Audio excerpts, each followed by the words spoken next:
Please confirm that I'm visible and audible all right.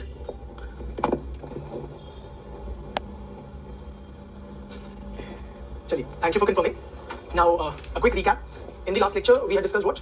We had I think, begun with R.K. Merton, and we had begun with his critique of classical functionalism. So he criticizes three important assumptions held by classical functionalists. The first is the assumption of universal functionalism, which posits that all existing social and cultural forms have positive consequences or are functional for the whole of society.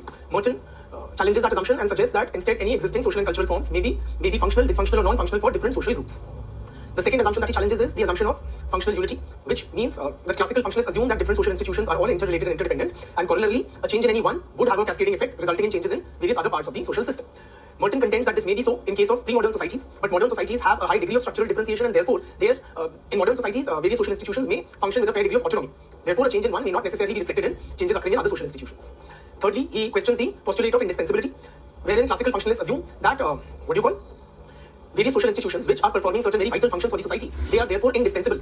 Merton instead suggests that perhaps one could investigate it, one could find alternative social arrangements which could possibly perform the same vital function.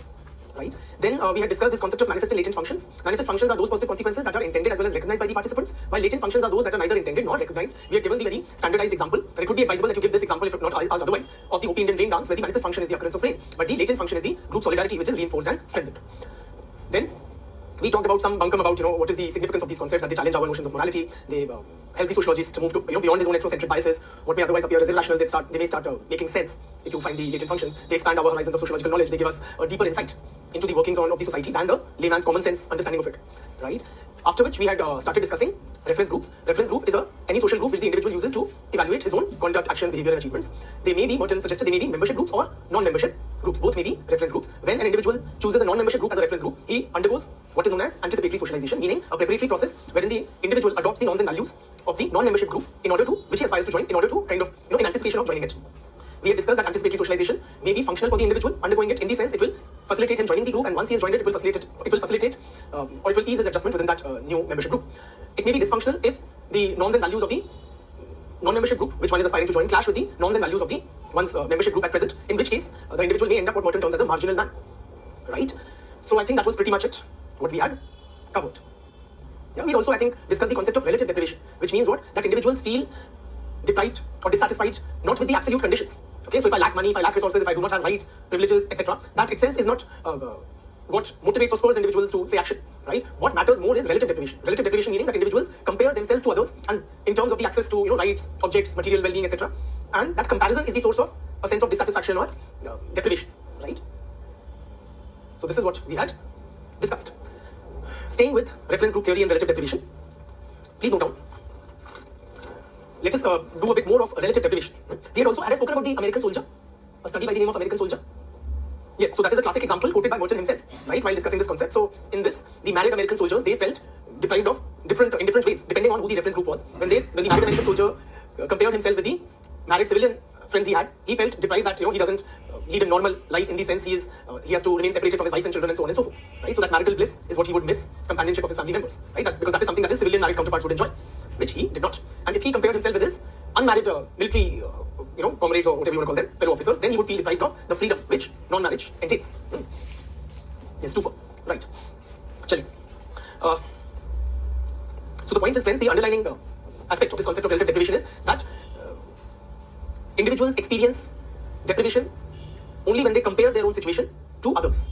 Right? Absolute deprivation is not that important as is this relative or felt deprivation. Okay. And of course, relative deprivation depends on who the reference group is.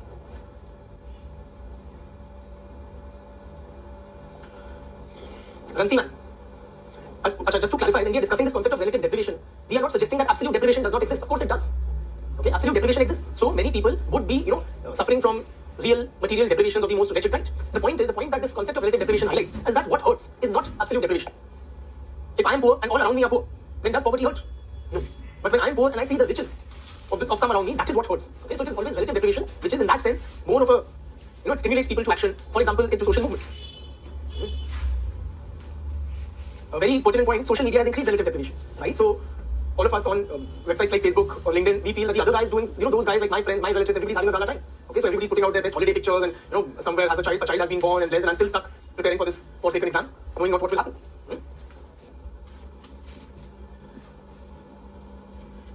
right? So we wouldn't mind it if we were not going on holidays for 5 years in the pre-Facebook era. But now when all these happy family and lovey-dovey pictures are in our face all the time, that is what is problematic. Chali. Ransi Man. Now he is also written on relative deprivation, so I'm just using his framework. Ransi Man suggests 4 conditions for relative deprivation. There are 4 conditions for an individual A, say Mr. A, to experience relative deprivation for an object X. Person A suffers from relative deprivation for object X when following 4 conditions are met.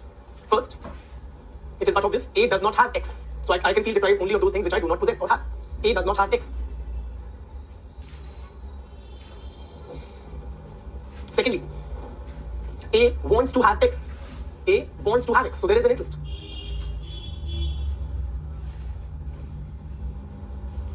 Three, A knows another person or persons who have X. Very important.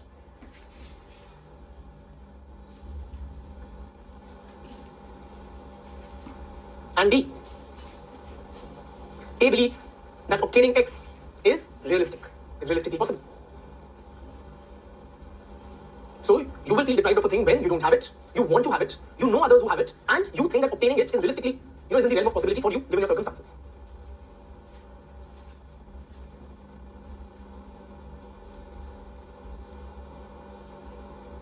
Okay.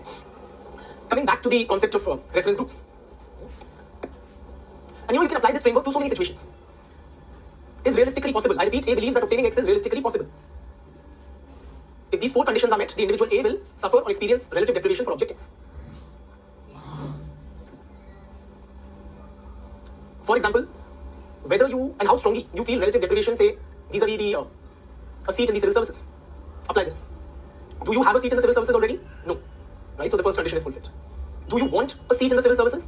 Then again, for a lot of you, the answer would be yes. But then some of you may be just doing it, for parental wishes and just to while away your time and possibly buying time while you really find out what is your calling. Right? So for them, it is a different matter. But for others, do you want to obtain X or a seat in the civil services? Hopefully, yes. Thirdly, you know of other persons who have obtained X or who have X. Right? So you know of civil servants. And a lot of these are. So say you are preparing with a group of people, then 1 or 5 people in your class get selected. And you feel that guy was sitting alongside me, preparing with the same teachers, referring to the same Lakshmikants, or living with me in the same area and hanging around having sutta and chai. Right? And if he could have gotten it, then why can't I? And he used to seem so dumb or slow or this or that, and he got a seat. You meaning now I am presumably more intelligent than him. I'm smarter than him. Right? So if he can do it, then realistically speaking, I also stand a decent chance. It could be through media influence, like social media, you come across these topper strategies, and they would share their failures. Right? I failed thrice, and I came from this background or that background, and yet, if they can make it, why can't I? So all of that makes you feel it is realistically possible for you also to obtain it. Okay? You may not feel relative deprivation in terms of having $1 billion. You don't personally happen to know such people. You don't even feel it is in the realm of possibility. Yeah, these are like 1 in a million rarity. So you may not experience relative deprivation in that sense. Right? But you would miss that seat in the IIT, right? Or a premier institute, or a seat in the civil services. Why? Because these things seem possible, in the realm of possibility, given that people around you who have obtained that. Chali, moving on, or coming back to another, what you call reference groups. Give the heading, reference group selection process. Reference group selection process.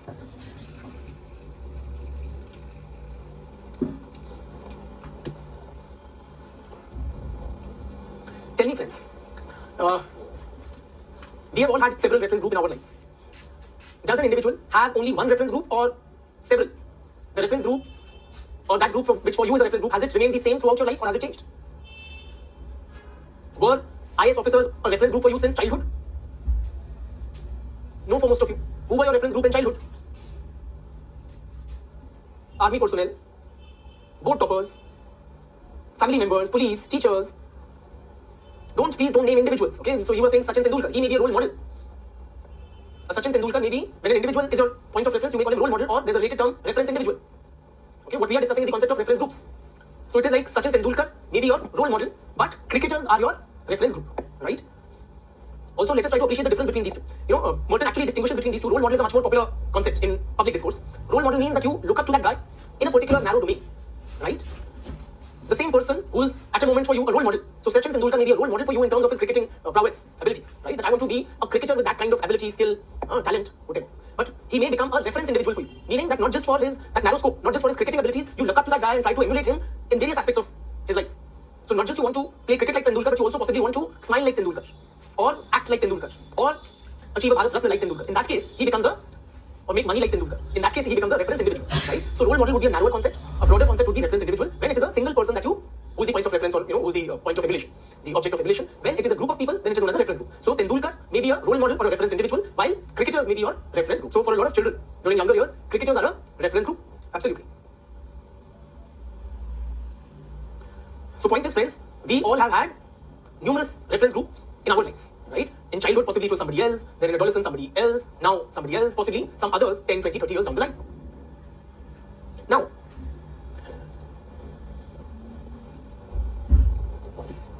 at a particular point of time, does a person, now you are the specimen who's like, we are experimenting with, so you just have to look within. At any given point of time, does the individual have one reference group or multiple? Do you today have one reference group or multiple? Say IAS officers are a reference group for you. You want the career progression or the path, right, or the exam cracking ability of these guys. Do you really want to look how IAS officers look? Don't they simply look awesome, amazing, beautiful? No, so most of you, they are not. Then any other reference groups you have apart from IAS officers at the present moment in your life? Okay, so, actors, they may be a reference group. You may want a physique like the film stars, a career like the IAS officers, right? In terms of, say, your money, it may be, say, businessmen. You want, the ability to sing, perhaps just in the shower, but like singers. Or it could be activists, the public persona of an activist, and so on. Absolutely. So point is, friends, at any given moment of time also, an individual may refer to several groups for different aspects, right? Please note down. Reference group selection is a very complex process. Reference group selection is a very complex process.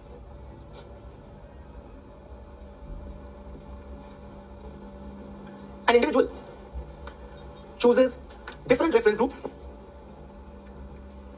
during different phases of his life. An individual chooses different reference groups during different phases of his life. It is quite, should I say, insightful that so many students, all the answers that I could read, I could not possibly read all of them because they kind of skip, but I read several answers. None of you mentioned your family members as a reference group today. Actually, an individual chooses different reference groups during different phases of his life. Full stop. Even at a particular point of time.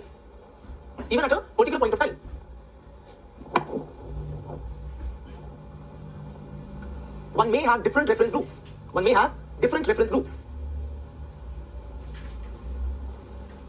For different aspects of one's life.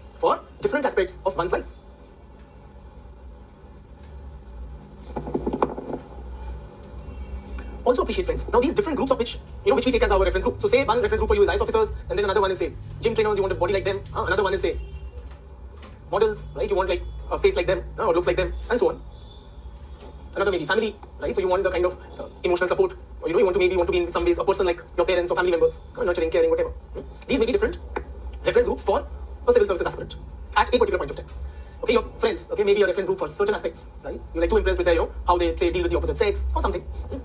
Or how they conduct themselves in parties and so on and so forth. So you have different reference groups.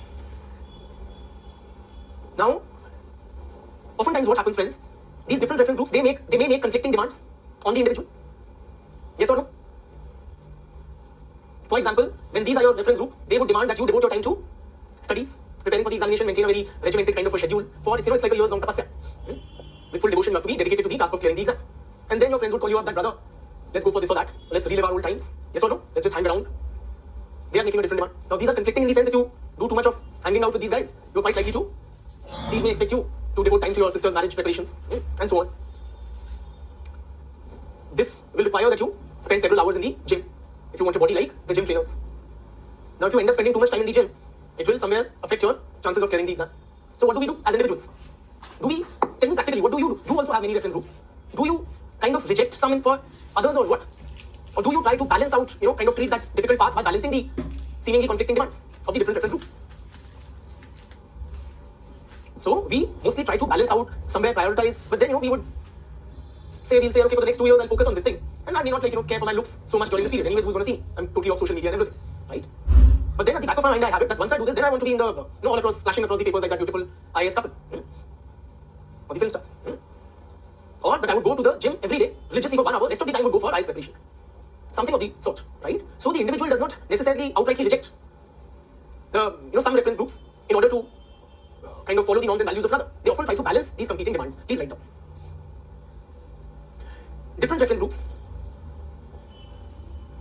may impose or may make conflicting demands on the individual. And it's not just about time. This is only an example, as an illustration. That those demands could be for your attention, your energy, your time, your focus, right? In fact, what is it that you're expected to, to do? So friends may expect you to, say, have beer and party till late at night. But then this exam, or parents would expect you to be in bed on time and get up early in the morning and so on, right? Different reference groups may make competing demands or conflicting demands on the individual. Full stop. Frequently, the norms and values of various reference groups of an individual may clash.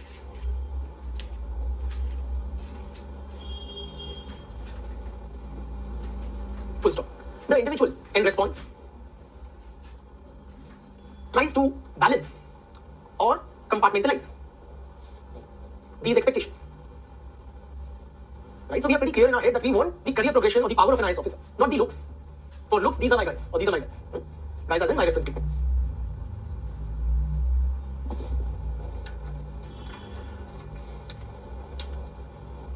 Also appreciate, friends, reference groups can be of two types, okay? Can be of two types, namely positive reference groups and, help me here, positive and very, very intelligent negative reference groups. Okay? What are these? Positive reference groups means what we have discussed till now. Those which inspire an individual to follow their norms and values, and the individual wishes to join them. Those are positive reference groups, right? What are negative reference groups? Those which the individual feels repelled by. Those which the individual wants to consciously not become a member of, right? So what we do, we would do exactly the opposite of what they do, the negative reference groups. That we don't want to be one of them or amongst them. For example, presumably for civil services aspirants, criminals should be a negative reference group, right? So you don't want to be behind the bars like a criminal. Or say drug addicts, alcoholics, right? These may be negative reference groups. See, there is no moral judgment here. Okay, I'm not saying that alcoholics, drug addicts, smokers, criminals are negative reference group in, objectively speaking. It is only from the standpoint of the individual. If an individual wants to join that group, then for him, they would be a positive reference group. Please appreciate. Okay? For example, now for those of us who smoke, right? How many of us smoke? Please type a yes. Smokers in the house, I was for a while, quite a while. I don't know why you guys are not owning up. A lot of people start smoking. Why? Due to what we call peer pressure during our adolescent years, school years, college years, right? So we want to be one of them. So therefore, we find that, say, in some ways appealing, macho or whatever, and we want to be, amongst the cool guys. And for those kind of people, for such an individual, smokers would be a positive or negative reference group. Positive reference group. Then he will undergo anticipatory socialization. He will go in his, the street at the back of his house, and he would try to first smoke alone, right? That whether he can do it without coughing and macholi and whatnot. So that would be he's undergoing what? Anticipatory socialization. Right? So negative reference groups means those groups which we want to avoid. Likewise, think of the school and college years. There was one group to which you belonged. The guys you used to hang out with. Another group which was that aspirational group which you kind of wanted to emulate and try to emulate. There was another possibly group of boys or girls whom you were clear are a negative reference group. Right? These are the ghati people or those beneath me whom I would want to not join. Right? So I would do whatever. I would do the opposite of what they do. Say the backbenchers, presumably, if you are attracted towards the toppers. For another individual, he may be attracted towards the backbenchers, so he'll be repelled by the toppers. Right? Please write down. An individual may choose several positive reference groups, which inspire him to adopt their norms and values.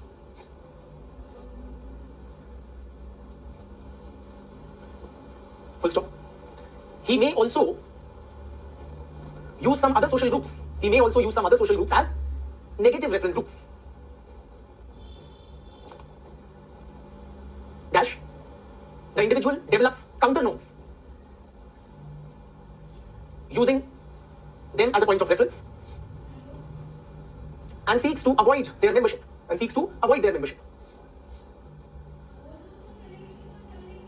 I repeat, an individual may also use some social groups as negative reference groups, meaning what? He may develop counter norms using these negative reference groups as a point of reference and seeks to avoid their membership.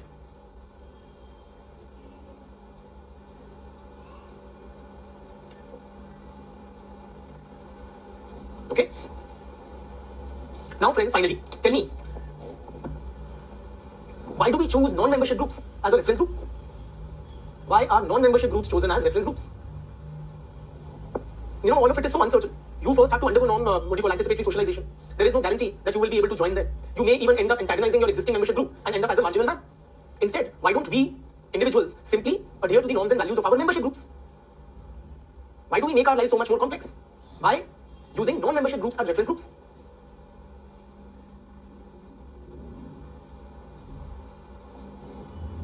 Okay, so a lot of you are giving in very good suggestions, and rightly so. Okay, it is due to relative deprivation or because we aspire to be their members. It's like a channel for upward mobility. To feel superior with respect to our group. So you want to become an IS officer so that you can tell the people you used to hang out with in school or college that, see, you are a mere engineer while I am an IS officer. Because of increasing desires. Because these groups, non-membership groups, often enjoy greater prestige. Because of societal pressure, sir. That's an honest answer. I would have been content in my own group had it not been for this society. Chali, thank you. So those are some appropriate, should I say, inputs. Please note down. Non-membership groups are chosen as reference groups because they have the following situations. A, their membership, they are not the non-membership groups. Their membership is expected to confer. Their membership is expected to confer greater social status or more prestige on the individual. Simply put, why do you want to become an IS officer? Why do you want to, why are you not content being with what you are? An engineer, accountant, BA, whatever you are. Simply because you believe, and possibly rightly so, that IS officers are, they command greater respect in society than an engineer. Yes, that reminds me of what a very popular stand-up comic, Zakir Naik has said. Zakir Naik's name is Zakir Khan. But what do we all want? Izzat. Yes, right? So for that, we seek to become members of these non-membership groups. You are not satisfied with the current level wherever you are, whatever your socio-economic level is, and you believe that when you join the ranks of the IS officers, society will hold you in higher esteem. Second reason. Tell me, friends. Let me introduce you to certain terms and then I will ask you the question. There's something called open society or open systems and something called closed society. Open society means in which social mobility is permitted and encouraged. Closed society means where social mobility is not permitted. Okay? For example, the traditional caste society is an example of which? It's a closed system. Why? Because you remain in the caste in which you were born. The system does not provide any mechanism for you to change your caste. Right?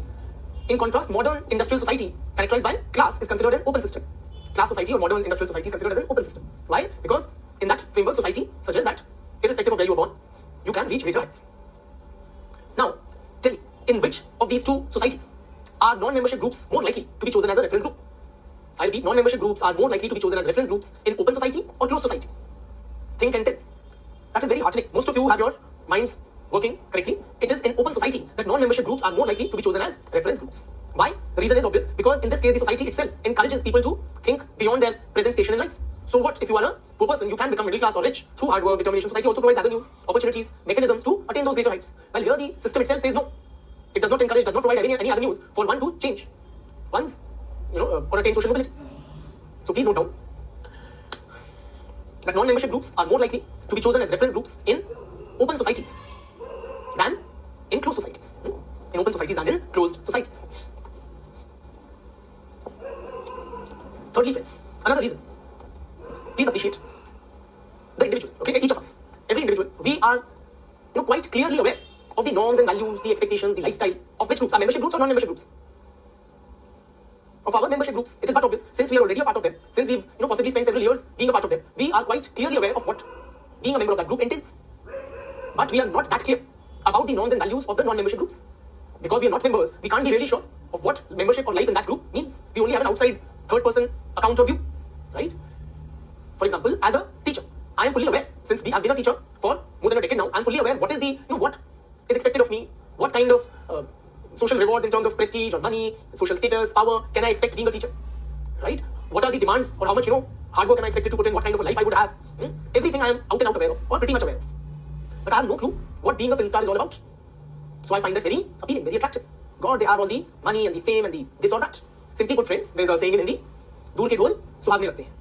Or its English equivalent, grass is always greener on the other side. Right? So things always appear more appealing when you are not fully aware of what life there is. And that is what possibly makes these non-membership groups more attractive. They seem very shiny, very bright, very everything goody goody. You guys are putting your heart and soul to become IS officers. Possibly because you are not yourself from a civil service background and you find that power, pomp, right, and that celebratory whole thing as very appealing. But there's an increasing number of people who, having once joined the services, after all that hard work, they would call it quits. Once you attain that thing, then you realize that perhaps it was not all what it was meant out to be. Then corporate job seems better. Now several of you may have been in a corporate environment and you have tasted it. You are disenchanted with it and now trying for the civil services. Why? You feel that there I would have the freedom and my full potential will be realized and security and whatnot. But many children of IS officers in fact choose careers in the corporate world and not civil services because they are more aware, they've seen it firsthand in their lives or their parents' lives, what it means to be a civil servant. Okay? Guys, I'm not suggesting that you stop preparing, but I'm just trying to give you this thing. Right? That simply we are always more attracted to things of which we're not fully aware. So please note down. Non-membership groups, or cut it down. The individual is usually acutely aware of the norms and values. The individual is usually acutely aware of the norms and values. Or write it this way, the individual is usually better aware or more aware of the norms and values. More aware of the norms and values, demands and expectations of their membership group than the non-membership groups. Consequently, non-membership groups appear more attractive from the outside. I repeat, consequently, non-membership groups appear more attractive from the outside than what they really are. Right? Tell me, friends, let's go back to our school and college years. This is your membership group, okay? The people you used to hang out with. So say you were 6, 7 friends. Now within our membership groups, is every member of equal importance or different levels of importance? Say in our school or college gang, did every individual enjoy equal power, respect, importance within the group? No, clearly different. So there is this fellow who is the John of the group, right? He is literally the guy who is like the center of attention, commands, respect, gives out orders for whatever reasons. It could be due to his personality, his money or whatever. Okay, say Mr. A. Then there's this closest couple of people whom he is second in command, B, C, D. And then you have people like E and F. And then there is this G fellow. Okay? He's like, even if he doesn't come to school for 10 days, nobody bothers. Right? So people occupy different positions in this group. Right? You have A, B, C, then you have E and F, and then you have the G. Then there is this group, which is your non-membership group. Okay, that attractive people, both genders, English-speaking other people. Right? Who is more likely to get attracted to the non-membership group as a reference group? Is it A or G? Taking two extreme examples. Most of you have got it right, it is G. Right? Simply because he can expect to be more dissatisfied with his membership of the membership group. He's not got the respect, the attention, the love, the whatever that group life entails from his membership group, so he is more likely to aspire to join a non-membership group. This guy, on the other hand, would be more satisfied. Right? His ego massage, everything he's getting in this membership group itself. Please note down. It is the isolates. This G is called the isolate. Okay? The side E in crude college and school going parlance, but in sociology we call him the isolate. It is the isolates who are usually not satisfied with their positions in their membership group, who are more likely to aspire to join some non-membership groups. Okay, so this is about reference group selection. Finally, friends, tell me, does this concept of reference groups, does it have any practical world application or real life application? Where? So many things you guys are rightly highlighting. Whether it is Indian people aspiring to go abroad for jobs or education, whether it is about political behavior, whether it is about, say, in the realm of advertising, that is what advertisers use, right? So they would show that all cricketers drink Pepsi. So because for many youth, cricketers are a very important reference group. So we will also drink Pepsi. Or that film stars wear, clothing or use Lux soap. How Lux brands itself as Sitaron ka soap, right? Sitaron ka sabun, as the stars soap. So if I also want to be beautiful like them, I will also use that soap. Everywhere, it has very wide practical applications. At the workplace, so many places. Chali. So we are done with that. Do we take a break now or what do we do?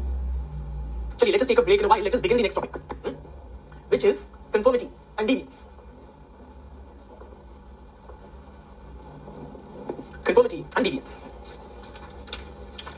Friends, forget sociology for a bit. Okay, let us get down to the basics using normal, everyday, conversational English. What do you understand by the term deviance or deviant? It's a normal English term. What do you understand by it in normal English? Out of the way, rebel, changing path. Yes, that is a very fairly appropriate thing. To deviate is literally to change path, take a detour, off track. Not following the intended path. One who has lost the correct way, bhatka hua. Detour. See, detour is not exactly doesn't capture meaning. Detour is kind of deliberate. It's like you take a detour to reach faster to a place, a shorter route or something. It's not really in that sense. Departing from the accepted standards, very decent, very appropriate. Not doing what is told, is that deviance? or disobeying. For example, oftentimes children do not obey their parents, right? Growing up, possibly every one of us has at some point disobeyed our parents. Would we then be classified as deviants? Is that deviance? No, that is not. Just to clarify, that is not deviance. Who has deviated from his path? Okay. Something which is not usual. All right, as a layman understanding. Right, thank you. Thank you for your input. So deviance is, yes, it is that, right? That there is a set path or the accepted path. Those who do not follow that accepted path or the suggested path, the laid down path by the society, they are termed as deviants. Or those acts which do not conform to the accepted ways of the society are termed as deviants. Okay, we will refine or write a proper definition as we proceed. But in a layman understanding, that is what is deviance. Now, can you give me examples of some forms of deviant behavior? Whom do we regard as deviants? Naxals can be regarded as deviants, criminals, absolutely. Drug addicts, yes. Terrorists, yes. Criminals, yes. Insurgents, sexual minorities, LGBT, absolutely. Those who marry outside caste, yes, in the Indian context.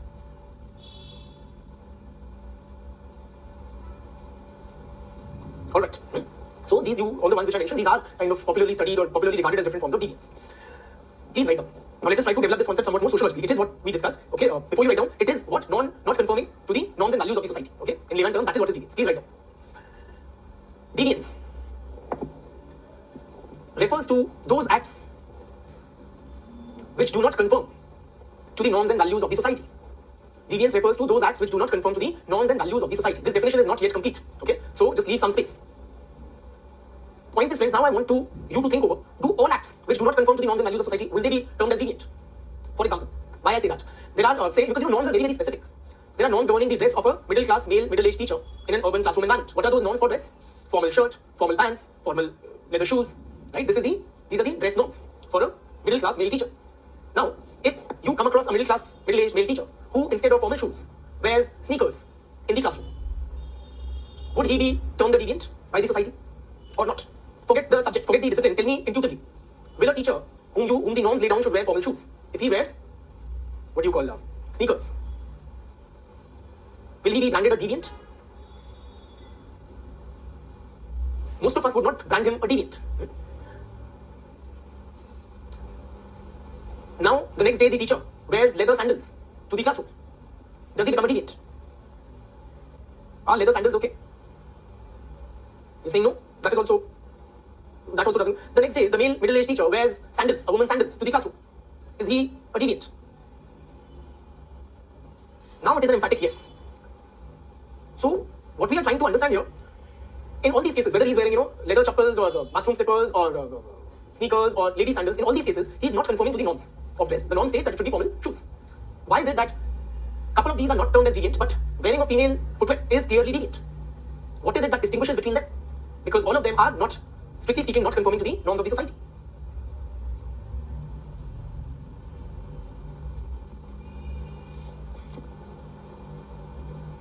So you're saying that female footwear is too extreme, right? So point is, yes, that is an important distinction we need to make. So there are certain social norms and values. The society actually tolerates, in practical life, the society actually tolerates some digression from those social norms. Simply put, some things, the society takes a chalta hai attitude. Okay, so he was expected to wear formal shoes, but then if he's worn, say, leather sandals, that isn't that too bad. Chalta hai. Okay, so society has that kind of a forgiving, ignoring kind of an attitude towards certain non-conformities to the social norms.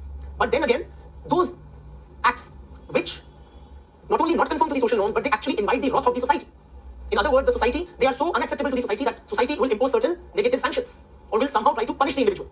Those are considered as deviants. So how will you react if the male middle-class, middle-aged teacher walks in female footwear? How will the society punish that individual? Through various mechanisms, mockery and blah blah. Right? Many people would get so uncomfortable they would possibly walk out of the classroom, or ridicule and possibly being rusticated from the job, right? And so on and so forth. So, what do you call deviance? Now please complete the definition. Deviance refers to those acts which do not conform to the norms and values of the society and exceed the tolerance limits of the society. Thereby inviting negative sanctions or punishment.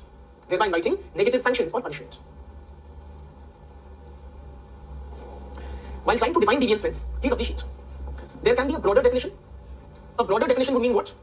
Any act which does not conform to the norms and values of society. If we take this broader definition, it will include those acts which are negatively sanctioned or punished by the society, including the punished acts or negatively sanctioned ones, plus those which are rewarded by the society, what is called as positive deviance. For example,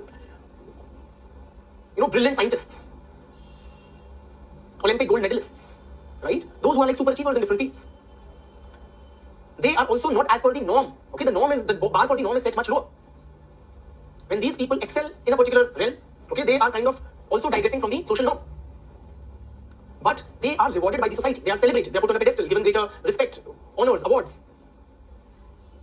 Why? Because ultimately their seeming deviance is also conforming to certain abiding social values. So society values scientific progress. So the scientist is rewarded if he makes a breakthrough. The society values sports brilliance. So those who excel at it, they are rewarded. They may not be the norm. The norm is the gully cricket guy, right? One of the students was wondering whether sadhus and sants, are they to be regarded as deviants? Those who take sannyas, kind of leaving worldly pleasures, etc., are they deviants? Positively sanctioned or negatively sanctioned? Punished or rewarded by the society? In Indian society, they are rewarded. Why? Because Indian society also values spirituality. So those who go the extra mile in the pursuit of, say, spiritual wealth are rewarded by the society. So we bow down at the feet of the sadhus and the sants, right?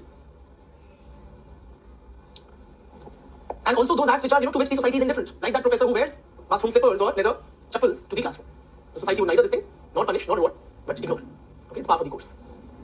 However, the narrower definition of deviance will include only those acts which do not conform to the norms and values and which are punished by the society.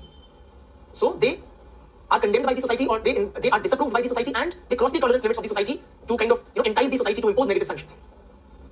Okay.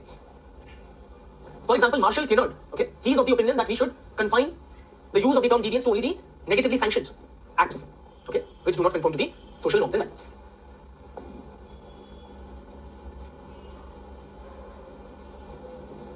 Are we clear on this? So eventually the definition we come down to is the narrower one. Okay, the more important one is the narrower definition, wherein in the exam, if the question is about deviance in general or Merton's theory of deviance, you define it in this way. Only if the question makes a specific reference to, if the question is something like can deviance will be also positive, or can it also be rewarded by the society, then you bring in this dimension. Okay, that the rewarded ones are also types of deviance. What decides the distinction between them is the reaction of the society. If the society condemns and punishes an act which digresses from the norms and values, then it is to be regarded as deviance. Okay. Please write down some of the popularly studied in sociology, popularly studied and psychology forms of deviance include crime, homosexuality, drug addiction, alcoholism, etc. Friends, also tell me, is deviance, or what constitutes deviance? Is it fixed or does it vary from society to society? Of course, and you guys have it very intuitively, it varies from society to society. Why? Deviance is basically the, not conforming to the norms and values of the society, right, which are punished. Now, the norms and values are society or culture specific. So, therefore, also is the, what constitutes deviance will vary from society to society, or what constitutes a non-conformity to the norms and values will also vary from society to society. For example, is women smoking in public, is it deviant in our society? Will that be considered as deviant? Absolutely, it will raise eyebrows. And in American society, women smoking in public, is that considered deviant? Possibly not. Right? Let us take another example, premarital sex in Indian society. Will it be condemned as deviant? Yes. In American society, will premarital sex be regarded as deviant? No. In fact, it is increasingly becoming a norm. And society is providing institutionalized mechanisms to regulate it. What we call dating. So, it would vary from society to society. Now tell me, friends, within a society, or for a given society, is what constitutes deviance fixed, or does it also change for a particular society? Is it fixed, or does it change? It would change with time for a particular society as well. Why? Because social norms and values are also not static for a given society. They would change with time. Right? So would what is considered as a breakage or non-conformity to those norms. That definition will also undergo a change. In other words, friends, deviance is culture specific. As culture varies from society to society or changes for a particular society, so will the understanding of what constitutes deviance. For example, in our society of today, boys and girls being friends, okay, with members of the opposite sex and talking with them in public, sharing notes with them, is that deviant? No. Right? In India of 150 years back, would that be classified as deviant? Possibly yes. Right? Why? We have sex segregated schools and kind of distance being maintained between males and females in the public domain and so on and so forth.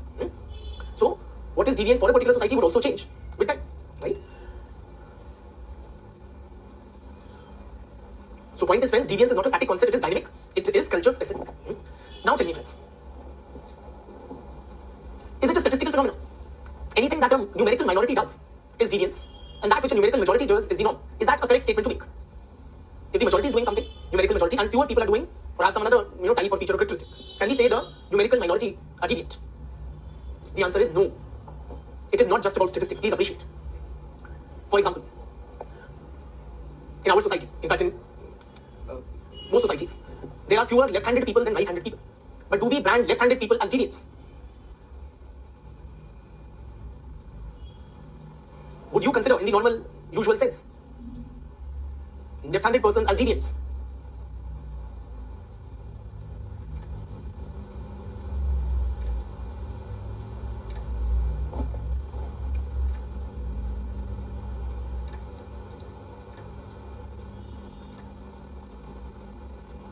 One second, please. There's something wrong with my system. I'm just trying to rectify. Give me a moment, if you can hear me.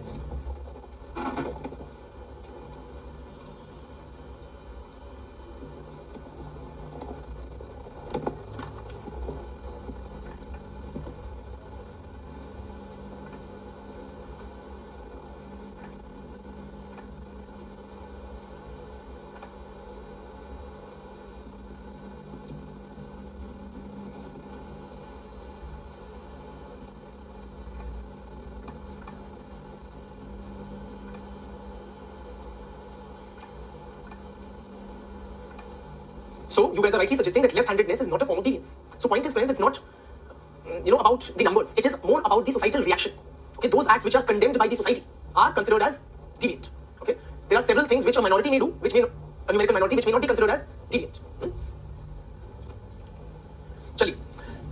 Now let us try to appreciate, or let us do that after a break. Okay? So now we take a well-deserved 15 minutes break, and then we continue with trying to understand why are some people deviant.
Just want you to grasp that what is the conformist one type and those. Hello friends, please confirm that I am visible and audible. Thank you. So we've discussed what is deviance, and we've also understood that what constitutes deviance is culture specific, right? Now let us try to appreciate why. Okay, or let us try to explain, understand this occurrence of deviance in society. Now friends, if you were to give me one word, one very crude word for deviance, what would it be? That all the others are of one type and those deviants are, we say, of a slightly different type or another type. What would be that one word for deviance? Which we also use very commonly. It is abnormal. Yes, so the conformists are considered as quote-unquote normal members of the society, while those who deviate from the accepted path are termed as, or branded as, abnormal, right? That is a layman understanding. I just want you to grasp that what is considered as deviance. Okay? Simply put, it's not about numerical minority or numerical majority, it is about the societal reaction. Wherever it elicits a negative reaction from the society, that is deviance. Then the society will say, oh, okay, that is deviance. Now, why are some of us deviants? Why are some of us criminals and rapists and drug addicts and alcoholics and homosexuals? Well, most others are quote-unquote normal. In other words, how do we explain deviance? What causes deviance? Any insights? As a layman, not as a sociologist, what is your layman understanding? Why do some people indulge in such type of, shall we say, reprehensible activities? All of you are trying to be very sociological. Tell me as a layman. That activity is pleasurable. Okay, so drugs give you a high. Lack of guidance, different circumstances. Lack of parental care, this is very important. Mental illness, so it's a sickness of the mind, this homosexuality. Psychological defects, very importantly, psychological defects. So there's something wrong with the chemical makeup of their brain. People take to crime for quick money. Some sort of sadness, the psyche of the person. Insecurities, trauma, very importantly, trauma.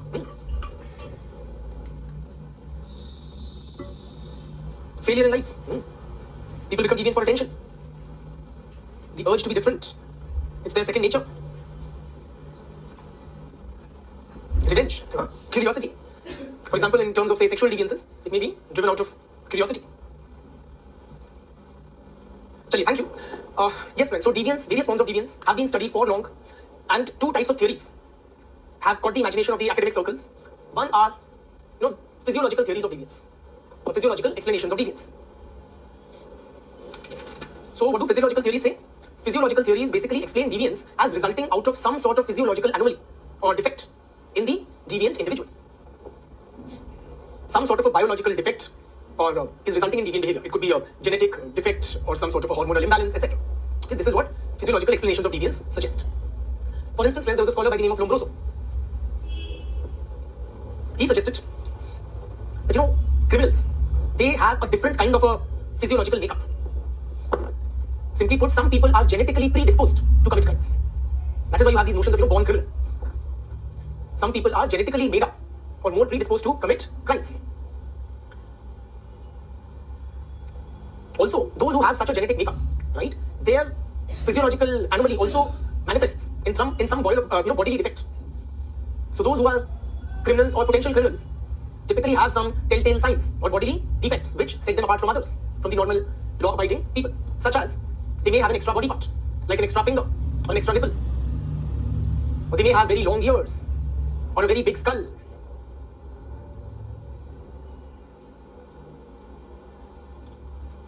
In a nutshell, Lombroso suggests some people are born with a genetic predisposition to commit crime. They also have some physical bodily manifestation which sets them apart from others, such as an extra thumb, vagera, right? What is your take? Do you like Lombroso's? Are you in agreement with Lombroso's theory? Thankfully, most of you are suggesting no, right? So, rightly so, his writings or such theories, physiological explanations of deviance, are today by and large considered as, outdated, not in sync with the current times, if not out and out racist. Racist in the sense, many of these features which these early criminologists identified, as being of criminals, say in American society, these features were found in which kind of population? Amongst the blacks. Okay, so blacks, because of their genetic makeup, they were like taller, with bigger ears, bigger heads. So given the racist biases of scholars like these, they came out with these theories. And then, that would reaffirm their bias. And you would have more blacks in jails than non-blacks. Okay, so these theories have been pretty much junked. But another group of theories which continue to dominate studies of deviance and continue to be very, very popular are which theories? Psychological explanations of deviance. Psychological theories, they explain deviance as resulting from some psychological processes. Particularly in psychological theories, a lot of emphasis is given to the deviant's life experiences during which period of life? During his childhood. Psychological theories suggest that some traumatic experiences during childhood or certain extreme deprivations during childhood led to suppressed emotions, feelings in the deviant, which later on find expression in the form of deviance. For example, as a child, that person's had a very cold mother. There's a very, this theory, one of the theories is that a nurturing and warm relationship with a mother figure is very important for the development of a healthy personality. So those people who are deprived of maternal love care in childhood, they later on become deviants. Okay, or somebody had a very overbearing father who would beat him every day in a drunken rage. Later on, they would, in their own adult lives, they would become rapists or killers or this or that. Yes, Kafka is in a league of his own. And, right? Or say a person has suffered from sexual abuse at the hands of a trusted known person or a relative in childhood, and later on he becomes a child abuser himself or a homosexual person. In other words, friends, some such traumatic experiences during those formative years of childhood or adolescence, they leave a very indelible mark on a person's psyche. They literally scar you for life, and these scars, they find expression. We are unable to express as children all these traumas, and they later on find expression in the form of deviant behavior. So if I was beaten up by my father in childhood a lot, when I grow up, I would become a wife beater. Something of that sort. These continue to be very popular. Do these theories appeal to us? They are very widely popular in the public imagination. They're also kind of reinforced and promoted through TV series or depictions of psychopaths in movies. Yes or no? And serials. Merton categorically rejected all such kind of explanations of deviance.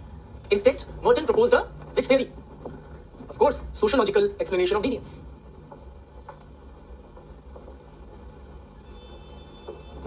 And this is what is in our syllabus proper. According to Merton, friends, deviance is a result of the structure and culture of the society itself. Okay, it is a product of the social environment of the society. Deviance is produced by the society. He particularly analyzed deviance in American society in his book named Social Structure and Anomy. Social Structure and Anomy. In this book, Merton proposes that, see, in any society, what happens is the members of the society, they pursue some culturally approved goals. There's a consensus on the values and norms among the members of society. Based on those shared norms and values, there are certain culturally approved goals that the members are expected to pursue. Okay. What are these culturally approved goals in American society? What are these culturally defined goals for American society? What are their underlying values? Individualism, materialism, egalitarianism. Based on these values, what goals does the society prescribe for the individuals? What is a worthy life goal? What must an individual do with his life? Simply put, he must try to make it big. In other words, he must strive to become rich and famous.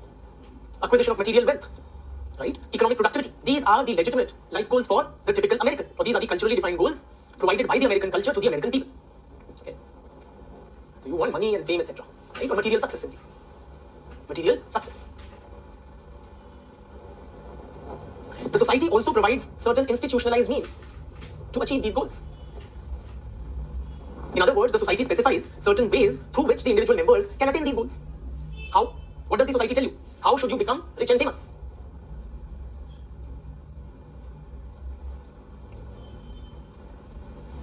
So it is through, say, acquiring education, honing your talents and skills, acquiring newer ones, through entrepreneurship, enterprise, hard work, right? Inventiveness, etc. Using all these, one is expected to pursue the goals of material success in American society and culture. Now, friends, this is what the culture prescribes. This is what is called the typical American dream. You make it big, and this is how. Now, the social structure of American society has individuals placed in different positions. In other words, friends, some people are poor, some are middle class, some are rich. Individuals occupy different positions in the social structure. Based on their position in the social structure, not everybody has equal opportunity, or not everybody has equal access to these means. For instance, a poor American does not have the monetary means to get into Harvard University and land up with a high-paying job. Right? Therefore, there is a mismatch between what the society expects you to achieve and the access you have to the means to achieve those things because of your position in the social structure. In other words, Merton says American society is in a state of anomy. It's not a transitional stage like Durkheim's. For Merton, it is a state in modern American society, characterized by a mismatch between the goals and the means in terms of one's position in the social structure. Please write down. According to Merton, American society is in a state of anomy. In a state of anomy.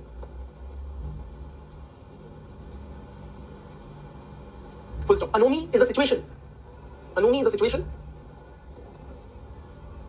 in which there is a discrepancy or a mismatch, in which there is a discrepancy between the culturally defined goals and the institutionalized means available to achieve them.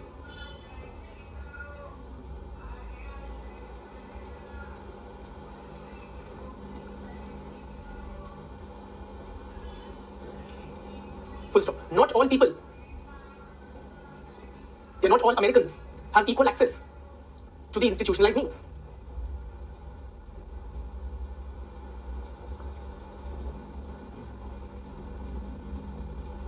One's access to the means depends on his position in the social structure.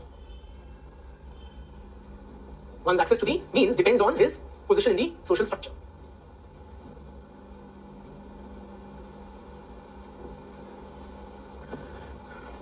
Okay. Now, when we say there's a mismatch between the goals and the means, take a guess. Okay, I know you are not an American, but in American society, modern American society, a greater emphasis is placed on what? The goals or the means? Correct. A greater emphasis is placed on the goals, and the means are not so much emphasized in this situation of anomy. So people try to become big and famous through any means whatsoever. That is what it implies. The goals are emphasized to a greater extent than the means. Now, this situation of anomie, right, it produces a strain. This is why it is known as the strain theory. The situation of anomie produces a strain. And people respond to the situation, to the strain, in different ways depending on their position in the social structure.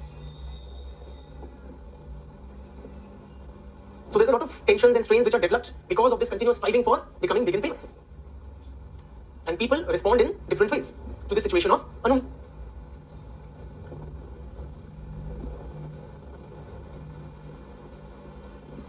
One possible response is what is called conformity. Who are conformists?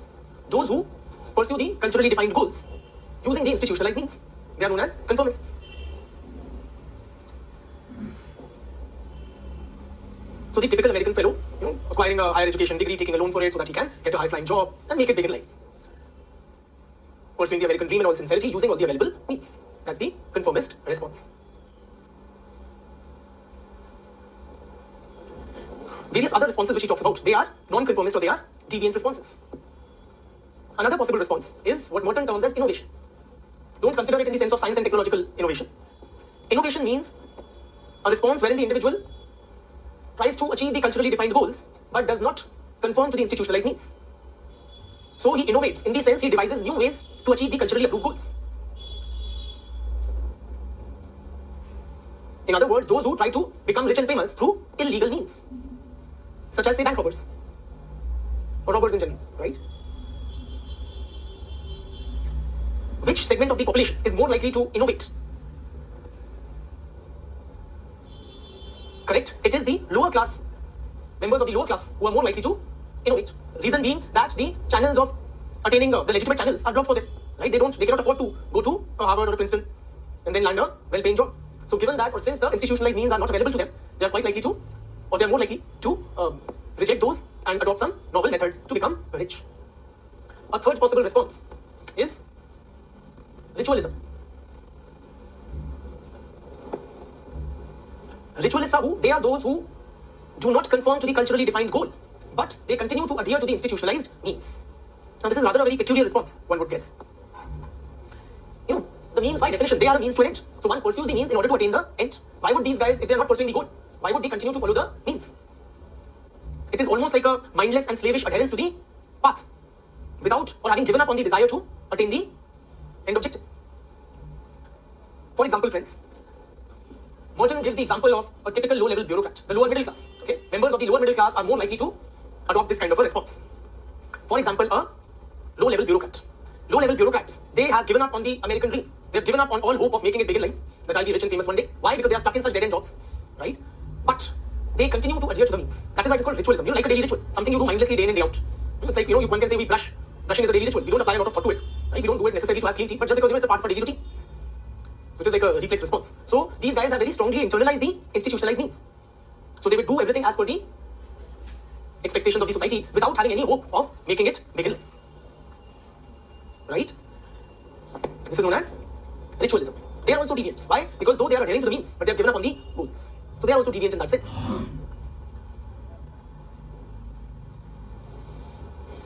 Classic example. There is a character called Suriji that Shah Rukh Khan plays in a movie, right? Rab ne bana di jodi. For those who've seen in the movies, that Suriji fellow, right? He is shown to be a ritualist. He would do everything as per the norms, get to the office on time and be very neat and clean dressed and so on. But then he has no aspirations to make it big in life. He's just doing it as a daily ritual. Are you able to appreciate? For those of you who've seen that movie? Thank you. A fourth possible response is retreatism. Retreatism. Retreatists are who? To retreat means literally to step back. Okay? Like you have the beating retreat on the Republic Day. So to retreat is to step back or to pull back from your position. Retreatists are who? Retreatists are those who have literally taken a step back from the society or who have dropped out of the society as it were. These are the people who try to attain success using or who try to obtain the culturally defined goals using the institutionalized means. But having failed, they give up on both the goals as well as the means. They give up on both the goals as well as the means, having tasted failure. This includes drug addicts, alcoholics, vagabonds, etc., who have literally dropped out of the society. So they are not pursuing the goal of material success and they're also not adhering to the means, meaning they're not working hard and simply just, yes. example, drug addicts and alcoholics, etc. Which social class is more likely to exhibit this response? Who are the Chelsea's friends? Is it the rich, or the middle class, or the poor? It is quite revealing. Merton suggests members of any class may exhibit this response. Okay? So you would find such kind of drug addiction, alcoholism across social strata. It is not specific to any class. The last possible response, due to lack of space I'm writing here, that Merton suggests is rebellion. Rebels are who? Rebels are those who have rejected the goals as well as the means provided by the society and replaced them with their own new goals and means. They are literally those who seek to create a new social order. They're like, forget me, I'm going to change the whole social setup as it were. For example, those who participate in the terrorist activities, Naxalite movements, or such movements like the Naxalite movement. So Naxalites, terrorists, they would reject the goal of winning elections through winning the people's mandate or whatever. The goals and the means, according to them, all of it is a sham. It is structurally designed to benefit the interests of the those in power today or certain segments of the society. So their goals are different, which is a complete physical annihilation of the class enemy. The meaning and the means are also different. The means are violence. Yes, these are the radicals, those who would reject the prevailing social order and envisage, in a way, a new society. Members of which class are more likely to provide leadership in a rebellion or instigate a rebellion? Not the lower classes, not the lower classes. The lower classes are frankly too busy seeking their daily bread and butter. Merchant suggests it is the members of a rising class. Who actually think they have the means, they have an alternative vision, who can, kind of afford to challenge the existing prevailing arrangements, right? And become dominant in a new sector. So it is the members of a rising class who are likely to provide leadership to rebellions. Right? Yes, the middle class of the French Revolution, the French bourgeois, is a correct example. Or think, say leaders of the Azad Kashmir movement. Their children are studying in the best of Western educational institutions. Or think of Bugti, right? That the rebels who lead the, the Balochistan movement in Pakistan, right? The very influential people who have an alternative vision for the society. So these are the 5 types of responses. Okay? The first is conformity, and all the others are different forms of deviant responses. Now, which is the most common response amongst all these in society?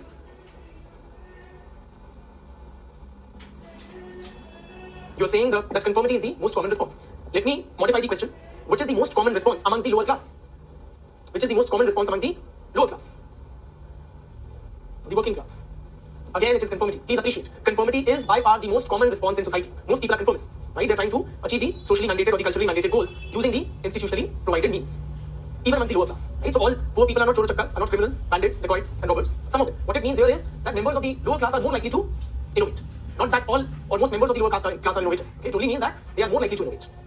But by far, the most common response in society is conformity. Okay? This is Merton's theory, strain theory of deviance, or his framework. There's a diagram that you can draw. Like in the examination on a question on deviance, you can either use this kind of a representation or another. Let me just share that also with you. It is there in one of the books as well. Here you write institutionalized means. Okay, this axis. And this way it represents culturally approved goals. Those who accept the means and accept the goals, they are conformists. Those who accept the goals but reject the means are innovators. Those who reject the goals but accept the means are ritualists. And those who reject the goals as well as the means are retreatists. And then there are rebels who reject and replace with new ones with the goals as well as the means. Right? They are the rebels. That is a very it sufficiently sums up Merton's theory, this diagram. Now, coming to a quick criticism of Merton's theory. Before I undertake that exercise, what is your take? Do you like this guy's explanation broadly?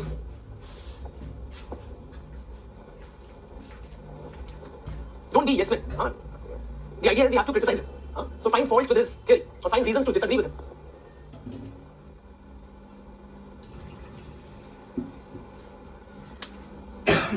It's too simple.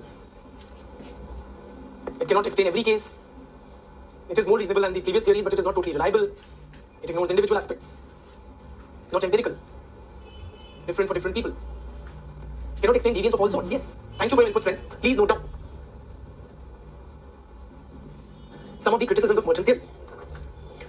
One, of course, that Merton's theory was specific in the sense it was specifically designed to explain deviance in American society. Okay, so the whole framework of Merton's theory was American culture, goals, means, the position of people, the situation of economy. Admittedly, so, rather than a criticism which is his limitation, okay, which he almost admits.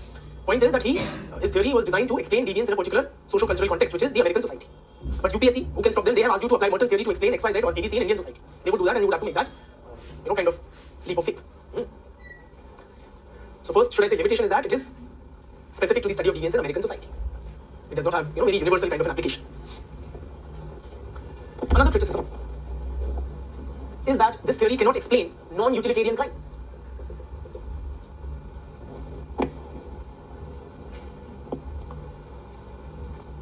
See, Merton's theory explains quite well utilitarian crime. Utilitarian means that which would benefit somebody. Merton's most focus has been on innovation, to explain innovation. And that he explains in terms that, those in the lower classes, they do not have equal access to the legitimate means, therefore they innovate. So their position in the social structure kind of explains, if not justifies, it explains their resorting to new means. But this kind of a framework only explains utilitarian crime. Utilitarian means which benefits or is of some utility to the deviant. It does not explain non-utilitarian crime. Often several acts of deviants do not benefit them in any material manner. They are of no seeming utility. For example, vandalism. Or vandalism means, you break or destroy public property. It does not seem to benefit the vandals, those who break the public property. It can explain the actions of a robber who robs a bank, but it cannot explain the actions of a vandal who vandalizes public property. Right? Albert Cohen, okay. He has tried to develop a framework to explain non-utilitarian crime. So what he says, he has studied juvenile delinquency. That's another popular form of deviance, which I forgot to mention in the opening of the topic. Juvenile delinquency, very popularly form of studied deviance. Juvenile delinquents are basically those who break the law but are underage to be tried as adults. Right? They are termed as juvenile delinquents, and they typically engage in petty crimes like chain snatching or carjacking and such, or defacing the walls and so on. Now, he has tried to explain juvenile delinquency amongst working class boys, adolescent boys. They would undertake several acts of, which would be against the law, but they do not seemingly. For example, it was found that many working class boys, they would actually defecate on the desk in schools. This would seem to have no logical explanation, at least in Merton's framework. Sometimes working class boys, they would rough up the teacher. Why would they do that? If you've seen that movie in which, this one? I'm forgetting her name. She's a teacher and she stutters or something. Vidya Balan. Yeah, what's the name of that movie? Hitchki. Yeah, Hitchki. Yes. So they have shown, those working class boys, they're very difficult to manage. They're on their own trip. They were into, playing rummy and whiling away their time or doing drugs or alcohol, etc. Oh, yes, it was Rani Mukherjee, not Vidya Balan, possibly Rani Mukherjee. Yeah, okay, I stand corrected there. But point is, such kind of behavior, how it is explained, Albert Cohen suggests, he gives a subcultural theory of deviance. He was in fact inspired by Merton's writings. What he suggests that, but he took it forward in differently. So what he suggests that working class boys, they do not, Merton assumes that the whole society has shared norms and values, right? Out of which arise these culturally specified goals and needs. This guy suggests that the working class boys have a distinct subculture. The subculture of the working class boys is not only different from the mainstream culture, rather it inverts the norms and values of the mainstream culture. Merton assumes that all members of the society have shared norms and values. He, however, highlights in his subcultural theory, Cohen, that working class boys have a very different set of norms and values, which literally inverts, or is the opposite of the norms and values of the mainstream culture. For example, if in mainstream culture, academic success is valued, is celebrated, in the working class boys subculture, academic failure is celebrated. That you have got back in one subject, I have got back in 3, it's a matter of great pride. That you were scolded by the teacher only once, I was scolded 5 times in the week. So they have their own, these are signs of success in the working class boys subculture. So they are adhering to their subcultural norms and values. That is how he explains their non-utilitarian crimes.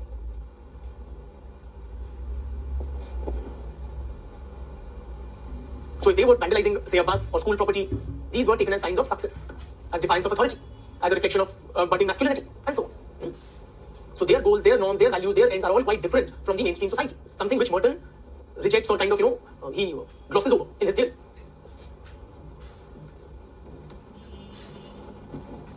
Another criticism from the perspective of Cloward and Ohlin. Cloward and, I will take a 1-minute observer silence so that you can wrap up the last point, and then I will begin with Cloward and Ohlin. The last criticism was that Merton's theory is not capable of explaining non-utilitarian crime. Albert Cohen's subcultural theory tries to explain non-utilitarian crime by suggesting it is adherence to the norms and values of the subculture. If Merton assumes that all members of society have shared norms and values, subcultural theory highlights how different sections of the society may have different subcultures. Juvenile delinquency means what? It means the breaking of law by those who are underage. So they are not tried as adults, they are not entirely children as well as, say adolescents. Kishoravastha.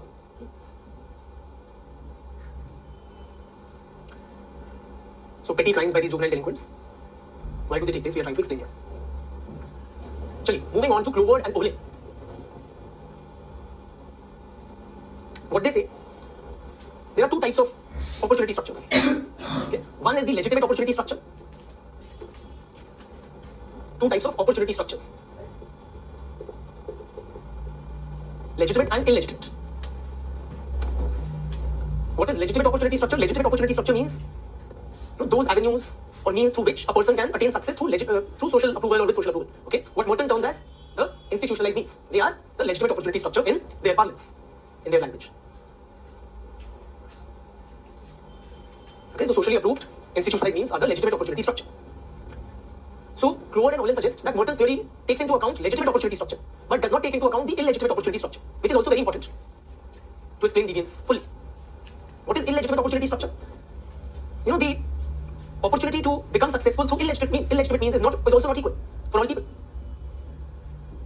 Let me give you an example. There is a poor boy, okay, who does not have access to the legitimate means in Delhi, and another similarly poor boy devoid of access to the institutionalized means in Bihar. Which of these two is more likely to take to kidnapping as a means of attaining success or becoming rich? The Delhi boy or the Bihar boy?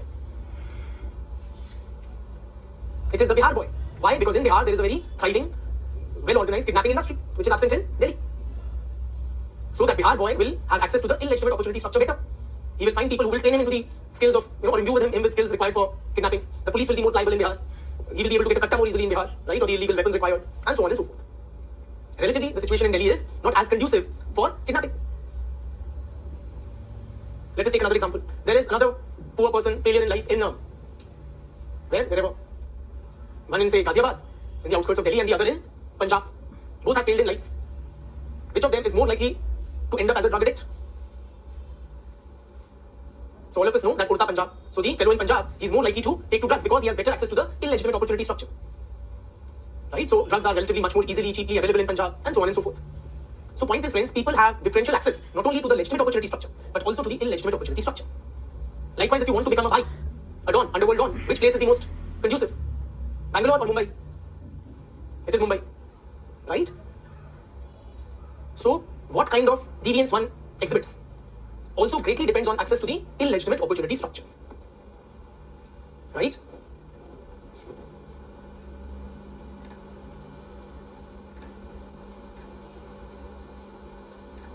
Another criticism, friends.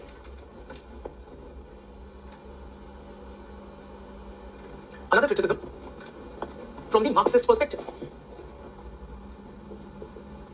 Marxists particularly analyze crime. Okay, crime is the most what interests them as a form of deviance. Now, what is crime? Crime, simply defined, is the breaking of the law. Now, what is Marxist theory? I have not yet explained. Suffice it to say that Marxists highlight how the prevailing social arrangements, the political system, the law, everything favors who? The rich. And the poor are at the receiving end. That's a oversimplified peek into Marxism, okay? But that is what we can make do with right now. Now, crime is what? Breaking the law. Now, who makes the law? Or the law favors who? The rich or the poor? It is the rich. Or as Marx would call them, the haves, those who have, control over the economic resources. The law favors the rich. In other words, what constitutes crime is defined in such a way that those who are in position of, those who are privileged, the rich sections, they benefit. Also, friends, in modern societies, we claim that there is equality before law. But the actual application of law reveals otherwise. Who is at the receiving end of the law mostly? If you look at the jails, they are populated by rich or poor. It is overwhelmingly the poor who are at the receiving end of the law, or in other words, who are identified as criminals by this lopsided system which favors the rich. A poor person will be put in jail for for stealing 100 rupees. And the rich or their representatives, the middle class, they will not see, the inside of a jail despite committing crimes worth several crores. What we call as white collar crimes. So who has, done more hera-fairy or bungling with money? Auditors and accountants or the petty thieves? It is these white collar criminals, right? White collar meaning those who are, in the educated professionals, amongst the educated professionals. It is the accountants, the auditors, the doctors, medical professionals, managers, etc., who are government servants, who are responsible for much more financial bungling and crimes than the petty thieves. Yet, the legal system comes down heavily on the petty thieves, while the rich and their representatives, the white collar people, they go scot-free. So there is a clear power dimension to deviance. Merton ignores this entirely in his analysis. He ignores the fact that the law is defined or laid down by the rich or to suit the rich. He ignores the fact that the power of a social group, its economic standing, plays a vital role in one being subjected to law or going scot-free. Are you with me, friends? He sees as if these are society-wide norms, we've all decided collectively. No, we haven't. The game is loaded heavily against the poor. And it is literally the system is hacked by the rich.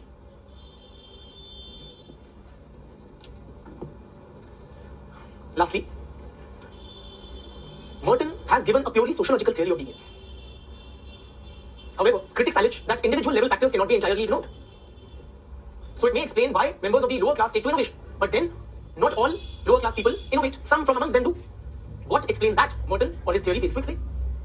His theory may explain why lower middle class are inclined towards ritualism, but then most don't, while some would fall into that category. So what explains that? Merton's theory is incapable of, or is, can be accused of ignoring individual level factors. Merton's theory, likewise, friends, it restricts itself to understanding the structure and culture of the society. However, critics allege that, say, physiological or psychological factors cannot be completely ruled out in an analysis of deviance, particularly some forms of deviance. For example, what are termed as, sexual perversions or sex-related deviances like homosexuality, bisexuality is so much of, so innately bodily. And it is also, there is this whole psychological dimension to human sexuality, right? So can any assessment of sexuality ignore physiological and psychological explanations? Possibly not. Which Merton attempts to do. And with that, we are done with Merton I. And thank you for bearing with me.